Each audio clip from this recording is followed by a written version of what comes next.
بسم اللہ الرحمن الرحیم۔ آج ہم جانیں گے کہ خسارہ اٹھانے والے لوگ کون ہیں، نقصان کن کا مقدر بن جاتا ہے۔ سورہ بقرہ کی 27 نمبر آیت میں ہمیں 3 چیزیں بیان کی ہیں کہ جن کے اندر یہ 3 باتیں جمع ہو جاتی ہیں تو وہ نقصان اٹھاتے ہیں، خسارہ اٹھانے والے ہوتے ہیں۔ سب سے پہلے ہم سورہ بقرہ کی 27 نمبر آیت کا ترجمہ جانتے ہیں، پھر ان 3 باتوں پر بات کریں گے۔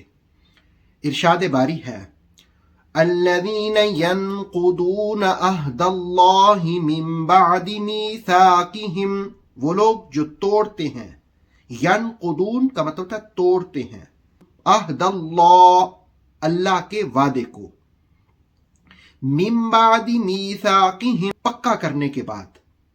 2 آدمیوں کے درمیان جو معاہدہ ہو اسے عہد کہتے ہیں، اور جس معاہدے کو قسم کے ساتھ پکا کیا جائے، پختہ کیا جائے، اس کو میثاق بولتے ہیں۔ تو کہا کہ وہ لوگ جو توڑتے ہیں اللہ کے وعدے کو پکا وعدہ کرنے کے بعد۔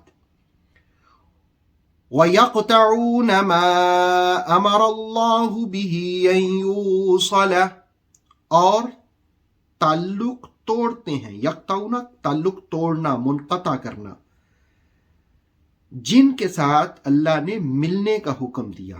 یوصلہ کا مطلب ہے وصل، ملنا، یعنی جن سے تعلقات قائم کرنے کا حکم دیا ان سے وہ تعلق توڑتے ہیں۔ وَيُفْسِدُونَ فِي الْأَرْضِ، اور زمین میں فساد کرتے ہیں۔ اولئک هم الخاسرون، وہی لوگ نقصان اٹھانے والے ہیں، خسارہ حاصل کرنے والے ہیں۔ سورہ بقرہ کی 27 نمبر آیت نے 3 باتوں کی نشاندہی کی۔ اگر آپ اس سے پہلی آیت کے آخری لفظ ملاحظہ کریں 26 کے، تو وہ یہ ہیں کہ وہ لوگ فاسق ہیں۔ اب فاسقین کی ڈیفینیشن بیان کی، فاسقین کا حکم بھی بیان کیا کہ یہ نقصان اٹھانے والے ہیں، خسارہ اٹھانے والے ہیں۔ اب پہلی چیز، پہلی خصلت، پہلی عادت جو قرآن نے بیان کی وہ یہ ہے کہ یہ عہد شکنی کرتے ہیں، یہ وعدوں کو توڑتے ہیں۔ کون سے وعدے کی بات کی؟ جو اللہ کے ساتھ وعدہ، کسی انسان کے ساتھ وعدہ ہو تو وہ بھی نہیں توڑا جاتا، چاہے جائے کہ آپ اللہ رب العالمین کے ساتھ کیے ہوئے عہد کو توڑ دے۔ علامہ قرطبی علیہ رحمہ نے تفسیر الجامع لاحکام القرآن میں اور تفسیر تبصرہ میں، علامہ سید ریاض حسین شاہ صاحب نے یہ عہد سے مراد کیا بیان کیا۔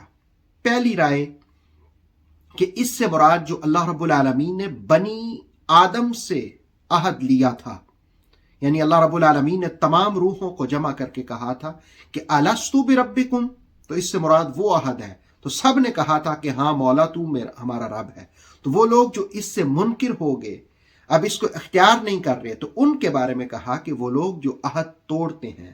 اور دوسرا یہ کہ اللہ رب العالمین نے جو حکم دیا کہ یہ کام کرو اور یہ نہ کرو، تو جو اس کے مطابق نہیں چلتے وہ بھی اللہ کے وعدے کو توڑتے ہیں۔ اور تیسرا اس سے مراد یہ ہے کہ اللہ رب العالمین نے قرآن مجید میں انسان کو غور و فکر کی دعوت دی کہ زمین و آسمان، اس کی ہر شے میں غور و فکر کرو۔ گویا جو وہ غور و فکر نہیں کرتا، جانوروں کی طرح زندگی گزارتا ہے بغیر غور و فکر، سوچ و سمجھ، بصیرت کے، تو وہ بھی اس عہد کو توڑتا ہے۔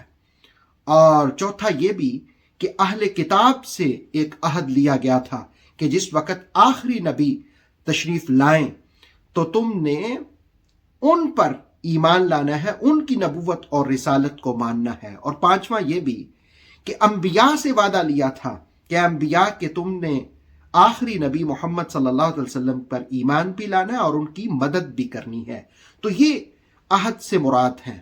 تو ان 5 یا اس کے علاوہ بھی جو آراء ہیں مفسرین کی، جو عہد کو توڑتا ہے، بریک کرتا ہے، اس کے بارے میں قرآن حکیم نے کہا الذین ینقضون عہد اللہ، وہ لوگ جو معاہدے کو، اللہ کے معاہدے کو، اللہ کے وعدے کو پختہ وعدہ کرنے کے بعد توڑتے ہیں، وہ بھی خسارے اٹھانے والے ہیں۔ اور دوسرا کہ وَيَقْطَعُونَ مَا أَمَرَ اللَّهُ بِهِ أَن يُوصَلَ، ان سے تعلق توڑتے ہیں جن سے اللہ نے ملنے کا حکم دیا۔ بہت سے ایسے رشتے ہیں جن سے اللہ تعالیٰ تعلقات قائم کرنے کا حکم دیتا ہے، لیکن وہ ان سے تعلقات منقطع کر لیتے ہیں، تو وہ بھی خسارہ اٹھانے والے ہیں۔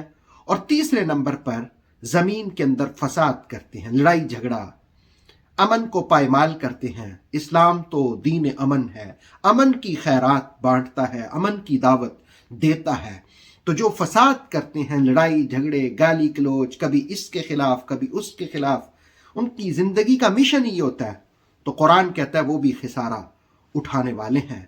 اللہ رب العالمین کی بارگاہ میں التجا و دعا ہے کہ اللہ تعالی ہمیں خسارہ اٹھانے والے ان تینوں کاموں سے بچنے کی توفیق عطا فرمائے۔ انشاءاللہ 28 نمبر آیت کے ساتھ جلد حاضر ہوں گے۔